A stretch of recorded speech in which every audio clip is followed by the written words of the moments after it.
Picture this. Saturday night. You're lying in your own bed, reaching for your wife. Not for anything complicated, just a hand on her shoulder. The kind of touch that says, "I'm here. I see you." She doesn't move, doesn't flinch, just lies there, eyes fixed on the ceiling like you're not even in the room. And then, without turning her head, she says, "Men like you are replaceable. The only reason I'm here is the mortgage." That was my wife. My bed. My hand she didn't want. My name is Phillips. I'm 39, and I run a home renovation company in Greenville, South Carolina. I'm the guy who shows up to your cookout with extra ribs and a story that makes your wife laugh so hard she snorts her wine. Everyone in our neighborhood knows me. Everyone likes me. That's the thing about being the charmer. People assume your life is as easy as your smile. Sandra and I met 11 years ago at a Clemson tailgate. She was sharp, ambitious, the kind of woman who walked into a room and rearranged the energy. Marketing director by 28. I remember the first time she laughed at one of my jokes, really laughed, head back, hand on my chest. I thought, this is the one. Somewhere along the way, she stopped laughing. I don't know when exactly. That's the part that haunts me. There wasn't a Tuesday where the light went out. It just dimmed so slowly I kept adjusting to the dark. But that Saturday night, lying in our bed with her words still hanging in the air like smoke, I stopped adjusting.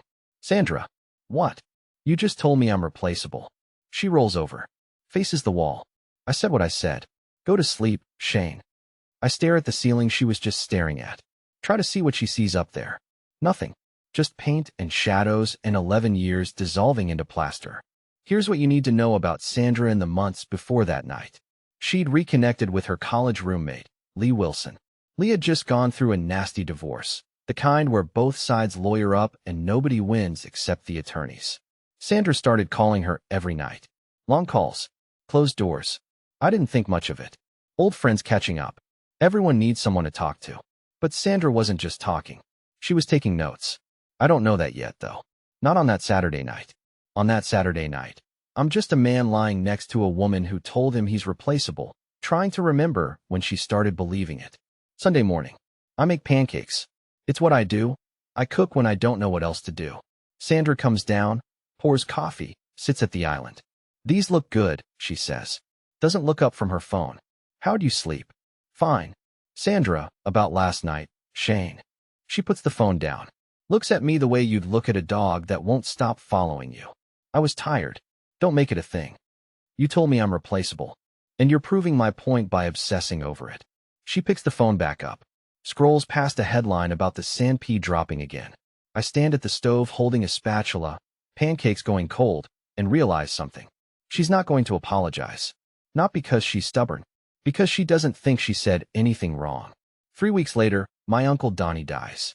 Donnie Sullivan was the closest thing I had to a father after mine left. He taught me how to frame a wall, how to read a level, how to shake a man's hand like you mean it. When I started the renovation company, Donnie co-signed the first equipment loan. Never asked for $1 back. Just said, "Build something, kid." Heart attack. Wednesday afternoon. Gone before the paramedics got the stretcher out of the truck. I call Sandra from the hospital parking lot. My voice is doing that thing where it works, but barely. Donnie's gone. Pause. "Oh, I'm sorry." Another pause. "What time will you be home?" "I have a call at 7. That night I sit on the edge of our bed. I'm shaking. Not crying. Just shaking. The way your body does when it's holding something too heavy for your hands. Sandra walks in, sees me, and stops in the doorway. "Shane, I know this is hard, but you can't fall apart. You have a business to run. I just need you to sit with me." She crosses her arms. "This level of attachment isn't healthy. You should talk to someone. Stay with me here." Because that sentence changes everything. I just lost the man who raised me. I'm sitting on our bed asking my wife to be next to me, and she hands me a diagnosis. Not a hug, not silence, a clinical referral. The reception is Saturday. Our living room fills with people who love Donnie. Ray Johnson, my oldest friend, drives up from Charleston. My crew guys come in their good shirts. Neighbors bring casseroles and bourbon and stories. Sandra checks her phone through the eulogy. Not once. Not a quick glance. She sits in the back row scrolling through emails while Donnie's army buddy talks about the time they got lost in the Ozarks and walked 18 miles to a gas station. Everyone's laughing through tears. Sandra's typing. Ray sees it. Doesn't say anything. But I catch him looking at her, then at me, and his jaw tightens. That night, after everyone leaves, I'm washing glasses in the kitchen. Sandra comes in. "You did good today," she says. Puts her hand on my shoulder. Squeezes. Donnie would have been proud. And here's the thing. My whole body wants to lean into that. Wants to believe this is her. The real her. Breaking through whatever wall she's built. Her hand is warm. Her voice is soft. For 3 seconds I think. Maybe I was wrong. Maybe she's just bad at showing it. "Thank you," I say. "That means a lot." She nods. Then, "I told Lee you've been struggling. She thinks you should look into therapy. Her ex had the same spiral after his mom died." The hand on my shoulder suddenly feels like a collar. "Sandra, I don't need therapy. I need my wife." That's exactly what someone who needs therapy would say. She pats my arm. Walks upstairs. Done. I stand at the sink. Water running over a glass I already washed twice. The word she used, spiral. Not grief. Spiral. Like I'm a condition, not a person. Tuesday night. I come home late from a job site. The house is quiet. I'm heading upstairs when I hear Sandra's voice from the guest room. FaceTime. Speaker on. "He's been impossible since the funeral, Lee. It's like living with a different person." Lee's voice, tinny through the phone. Mine was exactly the same after his mother. The grief becomes this whole identity. Get out while you can. I know. I just need to figure out the logistics. I'll send you what I used. Same bank, same setup. Start with small amounts so he doesn't notice. I'm standing in the hallway. Shoes in one hand. Not breathing. She's not venting to a friend. She's taking instructions. You know that moment when you realize the person you married isn't the person standing in front of you? This is mine. This hallway. These shoes in my hand. Lee Wilson's voice coming through a phone, laying out an exit strategy like a recipe. Wednesday. I don't say a word about what I heard. I cook dinner instead. 12-hour day on a kitchen remodel in Traveler's Rest. My back is screaming, but I stop at the store, grab salmon, asparagus, that lemon herb sauce she used to love. Set the table. Light the candle we bought at the farmer's market 2 summers ago. Sandra comes home at 7. Sits down. Eats. Scrolls her phone the entire time. Doesn't look at the candle. Doesn't look at me. "How was your day?" I ask. "Fine." "Anything interesting at work?" "Not really." Scroll. Scroll. Double tap on something. "Sandra, could you put the phone down for 10 minutes? She looks up. Annoyed. "I didn't ask you to cook, Shane. Stop keeping score." I clear the table alone. Wash the dishes alone. She's already upstairs by the time I dry the last pan. The candle burns down to nothing. I blow it out and stand there smelling the smoke, thinking, I just cooked a meal for a woman who thinks caring is scorekeeping. Thursday. I'm in the garage reorganizing shelves when Sandra appears in the doorway. She's holding 2 beers.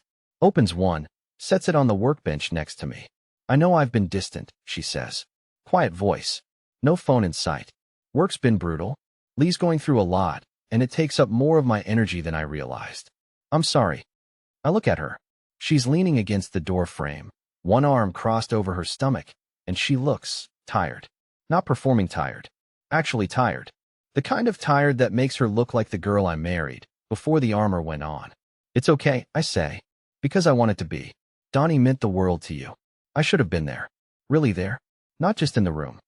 My throat tightens. She gets it. She actually gets it. "Thank you for saying that." She nods. Takes a sip of her beer. We stand in the garage in silence for a minute, and it's the most connected I've felt with her in months. She reaches out, brushes sawdust off my shoulder. "I miss you," she says. 3 words that almost stop everything. Almost make me forget the hallway. Almost make me delete what I heard Lee say through that phone. "I miss you too." She smiles, a real one, the kind that reaches her eyes, and walks back inside. I stand there holding the beer she brought me, and for about 15 minutes I convince myself that maybe it was a phase. Maybe Lee got in her head, and now she's coming back. Maybe I don't need to do anything except wait. Then I hear her on the phone upstairs. Same voice, different register, bright and gossipy, the way she talks to Lee. And through the ceiling I catch fragments. Played it perfectly. Beer in the garage, whole humble thing. He's so easy. She played it perfectly. The beer in my hand goes warm. I pour it down the utility sink. Here's what I learn about Sandra over the next 2 weeks. She runs on a cycle. Cold for 3 days, short answers, no eye contact, treats me like furniture. Then a burst of warmth, a touch, a meal suggestion, a phrase that makes me think the real her is surfacing. Then back to cold, except colder this time, because the warmth made the frost worse by contrast. And every time she's warm, part of me reaches for it like a man reaching for a rope that keeps disappearing. I know it's the cycle. I watched her do it in the garage. But knowing and feeling are different countries, and my heart doesn't have a passport to the one where my brain lives. The following Saturday, she texts me at 2 in the afternoon. Dinner at Gianna tonight? My treat. 7 p.m. Gianna, the Italian place downtown we used to go for anniversaries. I stare at the text, and something in my chest wants to type, yes, so badly my thumb hovers over the Y. But I think about the garage. Played it perfectly. He's so easy. I type back, can't. Working late. She doesn't respond for 4 hours. When she does, it's one word, fine. By Monday, she's ice. Walks past me in the hallway like I'm a coat rack. Doesn't say good morning, good night, or anything in between. I cook, she eats somewhere else. I watch TV. She's in the guest room with the door closed. Lee's voice leaking through the wall like a faucet that won't shut off. 2 weeks later. Ray's barbecue. First real Saturday of spring. Half the neighborhood is there. Big screen on the patio, Women's March Madness tournament, South Carolina versus somebody. Everyone's into it. Kids in the yard. Burgers, cold beer, the kind of afternoon that makes you remember why you moved to Greenville. I'm at the grill with Ray when Sandra arrives. Late. Walks straight past me to the drinks table. Doesn't say hello. Fine. I keep flipping burgers. Ray gives me a look. I shrug. 20 minutes later, her voice carries across the patio. He's been so clingy since his uncle died. I told him to see a therapist, but he won't go. It's like living with a child. Dead silence. The game's still on, but nobody's watching it. Everyone's looking at me. Ray's wife has her hand over her mouth. My neighbor Doug is holding a beer halfway to his lips, frozen. Sandra doesn't even realize what she's done. She's smiling, like she just shared a funny anecdote. Like my grief is party conversation. I put the spatula down. Walk inside. Sit on Ray's couch in the empty living room. Highlights playing on the smaller TV, some announcer yelling about a last-second three. I watch it without seeing it. Ray follows me in. Sits next to me. Doesn't speak for a full minute. How long has it been like this? He asks. Long enough that I stopped noticing. Shane, that's not a bad day. What she just did out there, that's a pattern. I know a lawyer. Family law. Abby Baker. She's good. She's careful. I'm not there yet, Ray. You were there the second she made your grief a punchline in front of 30 people. I don't answer. On the TV, someone sinks a buzzer beater. The crowd goes wild. I feel nothing. That night, 2 a.m., I pull up the bank statements on the computer. And there it is, the thing Lee told her to do. $200. Every 3 days. For 2 months straight. ATM withdrawals, always cash. Always from the same branch on Lawrence Road. I print the statements. Circle every withdrawal in red. 12 pages. Fold them into an envelope and lock it in my truck. Saturday afternoon. Garage. I'm sitting on the concrete floor, back against the tool cabinet, staring at the oil stain that's been there since I dropped a quart of Valvoline 3 years ago. Biscuit, our golden, walks in, sniffs my hand, lies down next to me, presses his weight into my leg. I don't move. Just sit there with a dog who asks nothing and gives everything. And it hits me. Every single time I said, this hurts me, Sandra handed me a diagnosis. You're too sensitive. You're spiraling. You need therapy. Not once did she say I'm sorry. Not once did she ask how to help. She was never my wife in those moments. She was a doctor who never examined the patient, just wrote prescriptions to make me quiet. Thursday night. My truck at the overlook by the river. Carly Pierce on the radio, low enough that she's just a murmur under the cicadas. The city lights below like someone scattered a handful of fireflies across the valley. She never said, that hurts me too. She said, you need help. Every time I brought something real, she turned it into my sickness. Not ours. Mine. Like I was broken and she was writing prescriptions so she'd never have to be wrong. I'm not broken. I'm just married to someone who needs me sick. I pick up the phone. Call Ray. Give me Abby Baker's number. Monday morning. Abby Baker's office. She's mid-40s, no nonsense, takes notes in complete sentences, and doesn't waste a word. Ray sits in the corner. Moral support. I lay it out. The bedroom.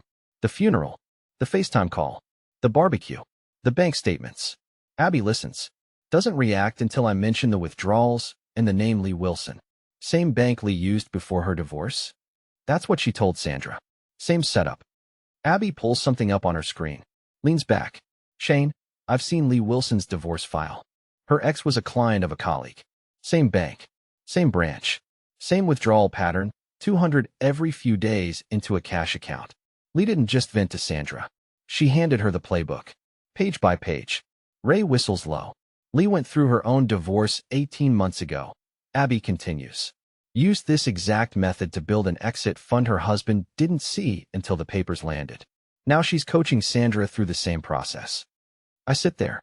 11 years. And my wife's college roommate is running her through a divorce like it's a recipe card. Step 1, complain about him. Step 2, diagnose him.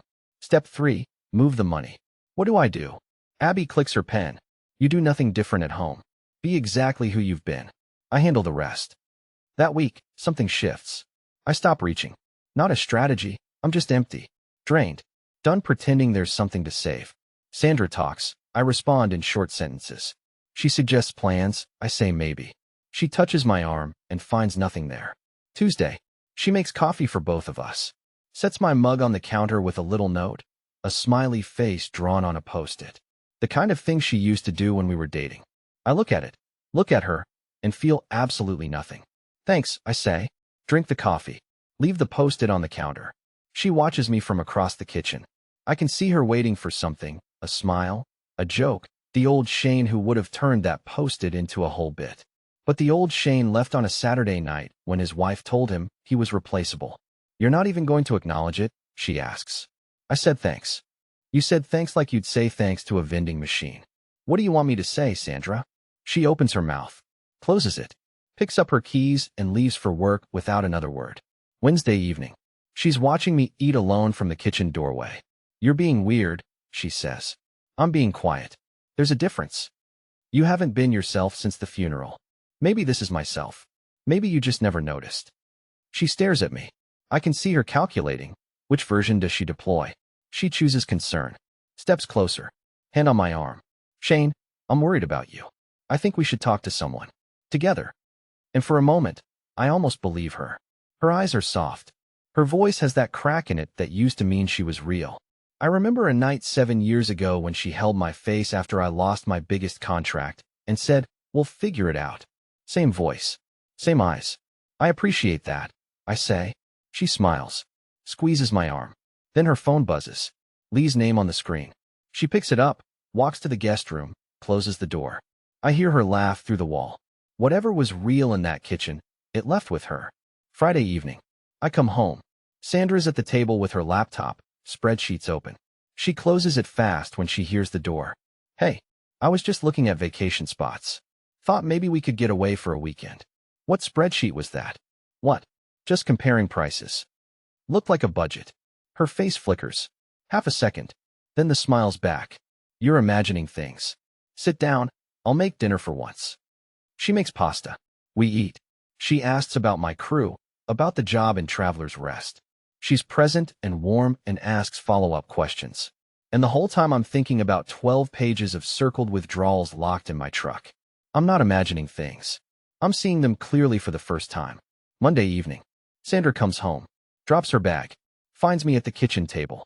We need to talk about your emotional health, she starts. That rehearsed voice. That clinical tone. We do, I say. I talked to Abby Baker today. She blinks. Who? Family lawyer. Ray's recommendation. She thinks I'm the healthiest person in this marriage. 3 expressions cross her face in 2 seconds. Confusion. Fear. Calculation. You talk to a lawyer? Shane, we can work this out. We don't need. Sit down, Sandra. Something in my voice stops her. She sits. She's used to me reaching, trying, asking.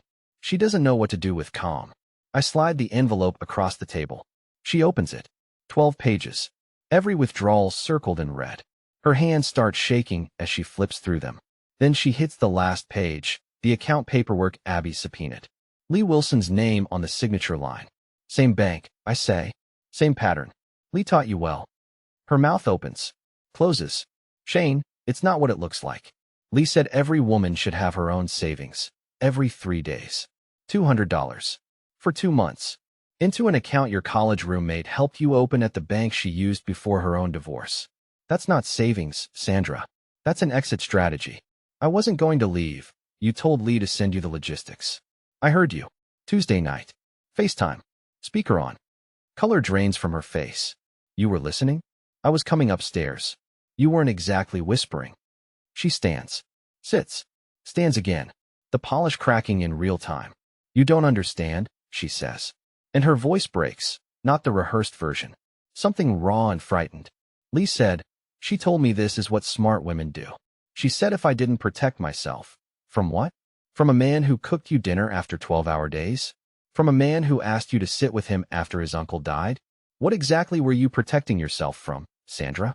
She presses her palms into her eyes. I don't know. I don't know anymore. Every time I said something hurt me, you told me I was sick. You didn't hear me. You diagnosed me. And while you were writing prescriptions, Lee was writing you a playbook. I was scared of what? Of being stuck. Her voice is small. The smallest I've ever heard it. Lee said feeling stuck was the first sign. She said everything I felt was normal. She said, Lee said a lot of things. And you believed every word. But Lee isn't free. She's alone and angry. And she turned you into her project so her divorce would mean something. Sandra's face shifts. The tears stop. Something harder moves behind her eyes. You know what, Shane? Maybe Lee was right. Maybe I do deserve better than a man who cooks dinner and thinks that makes him a saint. There she is. The real rotation. Tears to attack in 3 seconds flat. I never said I was a saint. I said I was your husband. You're the one who wanted a patient.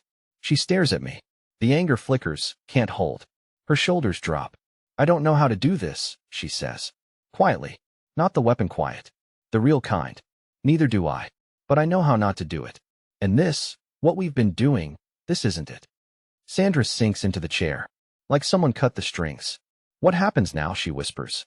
That's up to you. But I'll tell you what's not happening anymore. I'm not chasing you. I'm not cooking dinner, hoping you'll look up from your phone. I'm not asking for a seat in my own marriage and getting a diagnosis instead. Silence. The kitchen clock ticks. Somewhere outside, a neighbor's kid bounces a basketball on the driveway. Regular life, going on without us. I didn't mean what I said that night, she says. About being replaceable. I look at her for a long time. Yes, Sandra. You did. And that's the part one can't get past. Not the money. Not Lee. The fact that you laid next to me and believed it. She drops her head. I stand up. Walk to the door. Shane. I stop but don't turn around. I'm sorry. 2 words. 11 years late. 3 weeks later. Abby handles the details. She's thorough and she's good at her job. I move into a place on Stone Avenue. Small. Clean. Biscuit comes with me. First night I sit on the floor with coffee and the window open. Not peaceful quiet. Empty quiet. But honest. The most honest silence I've heard in years. Monday morning. Coffee shop on Main Street. The barista, she's been making my orders since we moved to this part of town, hands me the usual. Where's Sandra these days? I smile. Finding herself. By Wednesday the whole town knows.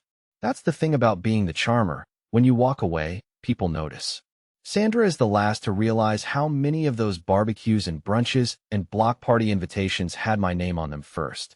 How many people were quietly watching, waiting for me to do what I did. Ray calls Thursday evening. How you holding up? Quiet. Weird. But I'm eating my own cooking, so at least the food's good. He laughs. You're going to be fine, brother. One afternoon, I drive past the overlook by the river. Same spot. Same view. Carly Pierce probably still on whatever station I left it on. But the man in the truck is different. Lighter. Not happy, not yet. But lighter. Replaceable. That was the word she chose. Lying in our bed on a Saturday night, eyes on the ceiling, while I reached for her. She was right about one thing. Someone in that marriage was replaceable. Just wasn't me. Dear listeners, that's our ending. If it resonated, subscribe to support the channel. See you next time.